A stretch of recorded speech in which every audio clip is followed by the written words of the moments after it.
আসসালামু আলাইকুম। ইসরায়েলের উদ্দেশ্যে ছোড়া ইরানের অধিকাংশ মিসাইল ও ড্রোন প্রতিহত করেছে যুক্তরাষ্ট্র সেন্ট্রাল কমান্ড। ইরানের দাবি, ইসরায়েলের বিরুদ্ধে তারা ব্যবহার করেছে হাইপারসনিক মিসাইল। ইরানের হামলা প্রতিহত করার ক্ষেত্রে ভূমধ্যসাগরের বিমানবাহী রণতরী সহ মধ্যপ্রাচ্যের বিভিন্ন ঘাঁটি ব্যবহার করেছে যুক্তরাষ্ট্র। ইসরায়েলের পক্ষে অবস্থান নিয়ে সংকটে জর্ডান। ইরান বলেছে তাদের পরবর্তী টার্গেট আম্মান। বিডিভিউজ ইনফোটেইনমেন্টে স্বাগত জানাচ্ছি, আমি সুরভি দিবা। আজ জানাবো প্রতিরক্ষা সংক্রান্ত গুরুত্বপূর্ণ কিছু খবর। ইসরায়েলে ইরানের হামলার বিষয়ে প্রকৃত চিত্র বের হয়ে আসতে শুরু করেছে একের পর এক। যুক্তরাষ্ট্রের অনলাইন সংবাদ মাধ্যম দি ইন্টারসেপ্টের খবরে বলা হয়েছে, ইরানের ছোড়া অধিকাংশ ড্রোন ও মিসাইল প্রতিহত করেছে যুক্তরাষ্ট্র আর্মি। যুক্তরাষ্ট্রের বিভিন্ন স্তরের এয়ার ডিফেন্স সিস্টেম এবং যুদ্ধবিমান ইরানের এসব মিসাইল ও ড্রোন প্রতিহত করেছে ইসরায়েলে পৌঁছার আগেই। আর এটা ছিল যুক্তরাষ্ট্র আর্মির জন্য একটি বড় ধরনের সফলতা। ইন্টারসেপ্টের খবরে বলা হয়েছে, উত্তর ইরাক থেকে শুরু করে পারস্য উপসাগর পর্যন্ত মধ্যপ্রাচ্যের বিস্তীর্ণ অঞ্চল জুড়ে মোতায়েন রয়েছে যুক্তরাষ্ট্রের এয়ার ডিফেন্স সিস্টেম।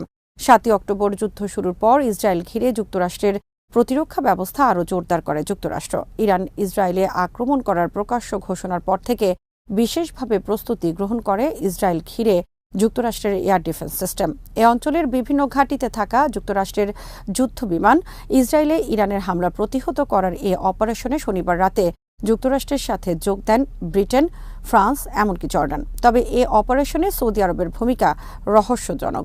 যুক্তরাষ্ট্র ইরান বিরোধী এ অপারেশনে সৌদি আরবের ঘাঁটি ব্যবহার করেছে কিনা তা স্পষ্ট নয়। যুক্তরাষ্ট্র এয়ারফোর্সের একজন কর্মকর্তা দাবি করেছেন, ইরানের ছোড়া অধিকাংশ অস্ত্র প্রতিহত করা ছাড়াই আকাশে ধ্বংস হয়েছে উৎক্ষেপণের পরপর। পেন্টাগনকে উদ্ধৃত করে ইন্টারসেপ্ট বলেছে, যুক্তরাষ্ট্র সেন্ট্রাল কমান্ড ইরানের ছোড়া 80টি ড্রোন এবং 6টি ব্যালিস্টিক মিসাইল আকাশে প্রতিহত করেছে। পেন্টাগনের বিবৃতিতে বলা হয়েছে, ভূমধ্যসাগরে অবস্থানরত যুক্তরাষ্ট্রের 2টি বিমানবাহী রণতরী ভূপাতিত করেছে ইরানের 6টি ব্যালিস্টিক মিসাইল। এছাড়া ইরাকে মোতায়েনকৃত প্যাট্রিয়ট এয়ার ডিফেন্স সিস্টেম ভূপাতিত করেছে আরেকটি ব্যালিস্টিক মিসাইল। ইরাকে ভূপাতিত করা 2টি মিসাইলের ছবি প্রকাশ করেছে সেন্ট্রাল কমান্ড। ইসরায়েল দাবি করেছে, শনিবার রাতে ইরান 330টির অধিক ড্রোন, ক্রুজ মিসাইল ও ব্যালিস্টিক মিসাইল ছড়ে ইসরায়েলের দিকে। এর মধ্যে ড্রোন ছিল 180টি, ব্যালিস্টিক মিসাইল 120টি এবং 30টির অধিক ক্রুজ মিসাইল। 1991 সালের পর ইরান শনিবার রাতে সরাসরি আক্রমণ পরিচালনা করল ইসরায়েল ভূখণ্ডে। গোটা পশ্চিমা বিশ্ব একে আখ্যায়িত করেছে অভাবনীয় ঘটনা হিসেবে। এর আগে মিশর, সিরিয়ার নেতৃত্বে বিভিন্ন আরব দেশ ইসরায়েলের বিরুদ্ধে কয়েকবার যুদ্ধ করেছে এবং প্রতিটি যুদ্ধে যুক্তরাষ্ট্রের সহায়তায় ইসরায়েল দখল করেছে বিভিন্ন আরব দেশের ভূখণ্ড। ইরানের প্রেস টিভির খবরে বলা হয়েছে, শনিবার রাতে ইসরায়েলের বিরুদ্ধে হামলায় ইরান ব্যবহার করেছে 7টি হাইপারসনিক মিসাইল। প্রতিটি মিসাইল কোনো বাধা ছাড়া ইসরায়েলের লক্ষ্যবস্তুতে আঘাত করেছে।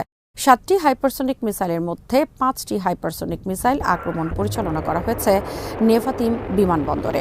এখানে মোতায়েন রয়েছে ইসরায়েলের F-35 ফাইটার জেট। বর্তমানে বিশ্বের রাশিয়া এবং চীন হাইপারসনিক মিসাইলের অধিকারী।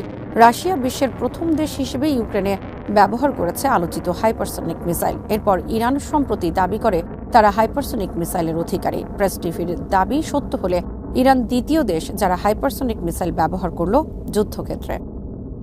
ইসরায়েলের বিরুদ্ধে ইরানের হামলা প্রতিহত করে উভয় সংকটে পড়েছে জর্ডান। ইসরায়েল ও ফিলিস্তিন সীমান্তে অবস্থিত জর্ডান দীর্ঘদিন ধরে যুক্তরাষ্ট্র ইসরায়েলের একটি পদলেহী দেশ। শনিবার রাতে ইরান ইসরায়েলের বিরুদ্ধে যে মিসাইল হামলা পরিচালনা করে তার অনেক মিসাইল ইসরায়েলের দিকে উড়ে যায় জর্ডানের উপর দিয়ে। ইসরায়েলের বিরুদ্ধে ইরানের হামলা প্রতিহত করার ক্ষেত্রে আগে থেকেই প্রস্তুত হয়েছিল যুক্তরাষ্ট্র আর্মির সেন্ট্রাল কমান্ড। ইসরায়েলের বিরুদ্ধে ইরানের হামলা প্রতিহত করার ক্ষেত্রে শনিবার রাতে যুক্তরাষ্ট্র, ব্রিটেন, ফ্রান্সের সাথে যোগ দেয় জর্ডান। রাতে জর্ডানের আকাশ ঝলমল করে ওঠে একের পর এক অ্যান্টি এয়ারক্রাফট মিসাইলের আলোয়। এসব মিসাইল ছোড়া হয় ইরানের মিসাইল ও ড্রোন প্রতিহত করার ক্ষেত্রে। জর্ডানের উত্তরে ইরাক এবং সিরিয়া সীমান্ত। ইরাক, সিরিয়া উভয় রাষ্ট্রে রয়েছে ইরানের মিলিশিয়া বাহিনী। 1991 সালের পর গত শনিবার ইসরায়েলে সরাসরি আক্রমণ পরিচালনা করল ইরান। আর এই আক্রমণের ক্ষেত্রে ইরান ব্যবহার করে জর্ডানের আকাশ। এর আগে 1991 সালে সাদ্দাম হোসেন শেষবারের মতো জর্ডানের ওপর দিয়ে স্কাড মিসাইল ছোড়ে ইসরায়েলে। মিশরের পর জর্ডান দ্বিতীয় আরব দেশ যারা 1994 সালে ইসরায়েলের সাথে শান্তি চুক্তি করে। এরপর ইসরায়েল এবং যুক্তরাষ্ট্র উভয়ের সাথে দেশটির ঘনিষ্ঠ সামরিক, নিরাপত্তা ও প্রতিরক্ষা সম্পর্ক গড়ে ওঠে। জর্ডানে স্থাপন করা হয় যুক্তরাষ্ট্রের সামরিক ঘাঁটি। তবে জর্ডানের অধিকাংশ মানুষ ইসরায়েল ও যুক্তরাষ্ট্রের দালালির বিরুদ্ধে। কারণ জর্ডানের অধিকাংশ মানুষ ফিলিস্তিনি বংশোদ্ভূত। ইসরায়েলের সাথে শান্তি চুক্তি এবং যুক্তরাষ্ট্রের সাথে সামরিক সহযোগিতার পর থেকে দেশটির রাজপরিবার দেশে বিদেশে তীব্র চাপের মুখে পড়ে।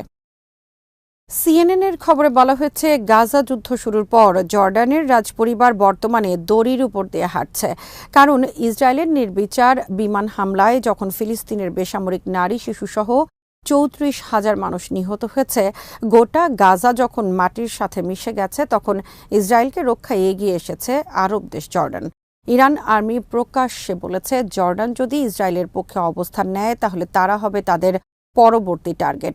ইরানের এই হুমকির পর যুক্তরাষ্ট্রের পদলিহী জর্ডান রাজার পররাষ্ট্র মন্ত্রণালয় আম্মানে তলব করে ইরানের রাষ্ট্রদূতকে। জর্ডান হুমকি দেয় তারাও ইরানের বিরুদ্ধে পাল্টা পদক্ষেপ নেবে।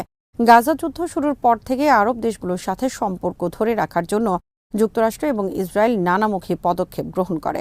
সর্বশেষ যুক্তরাষ্ট্র ইসরায়েল চেয়েছে ইরানি হামলা প্রতিহত করার ক্ষেত্রে আরব রাষ্ট্রগুলোকে জড়িত করতে। এতে অনেকটা সফল হয়েছে তারা। জর্ডান সরাসরি বলেছে তারা ইরানের হামলা প্রতিহত করেছে। সৌদি আরবের পক্ষ থেকেও অনানুষ্ঠানিকভাবে বলা হয়েছে তারাও ইরানের ছোড়া মিসাইল প্রতিহত করেছে। ইউক্রেন যুদ্ধ ঘিরে সৌদি আরব যুক্তরাষ্ট্রের বিরুদ্ধে এবং রাশিয়ার পক্ষে ভূমিকা পালন করলেও গাজা যুদ্ধের ক্ষেত্রে দেশটি যুক্তরাষ্ট্র ইসরায়েল পদলেহীর ভূমিকায় নেমেছে। আবার ইরানের মিসাইল প্রতিহত করার ক্ষেত্রে গতানুগতিক বক্তব্য দিয়েছে জর্ডান। দেশটির আকাশ সীমা রক্ষা, জনগণের নিরাপত্তা নিশ্চিত করার লক্ষ্যে তারা ইরানের ড্রোন ভূপাতিত করেছে বলে দাবি করেছে। জর্ডানের পররাষ্ট্রমন্ত্রী বলেছেন, ইসরায়েলও যদি তাদের দেশের উপর দিয়ে মিসাইল ছোড়ে তবে তারা তা প্রতিহত করবে। কিন্তু তাদের সর্বশেষ এ ভূমিকা সরাসরি ইসরায়েলকে সহায়তা হিসেবে আখ্যায়িত করেছে অনেকে। জর্ডানের হাজার হাজার মানুষ রাস্তায় প্রতিবাদ করছে ইসরায়েলের সাথে সমস্ত সম্পর্ক ছিন্ন করার জন্য। আম্মানে ইসরায়েলের দূতাবাস বন্ধের দাবিতে ১ মাসের বেশি সময় ধরে বিক্ষোভ চলছে। জর্ডানের পররাষ্ট্রমন্ত্রী সাফাদি বিক্ষোভকারীদের এই দাবি নাকচ করে দিয়েছেন। সিএনএনের বিশ্লেষণে বলা হয়েছে, ইরান ইসরায়েল হামলা পাল্টা হামলার কারণে মধ্যপ্রাচ্যে যদি বড় ধরনের কোনো যুদ্ধ ছড়িয়ে পড়ে তাহলে সেক্ষেত্রে জর্ডান পরিণত হতে পারে একটি যুদ্ধক্ষেত্রে। আজ এখানেই শেষ করছি। সমরাস্ত্র, প্রতিরক্ষা, কূটনীতির নানা তথ্য জানতে চোখ রাখুন বিডিভিউজ ইনফোটেইনমেন্টে। চ্যানেলটি ভালো লাগলে সাবস্ক্রাইব করুন, সংযুক্ত থাকুন আমাদের ফেসবুক পেজে। আল্লাহ হাফেজ।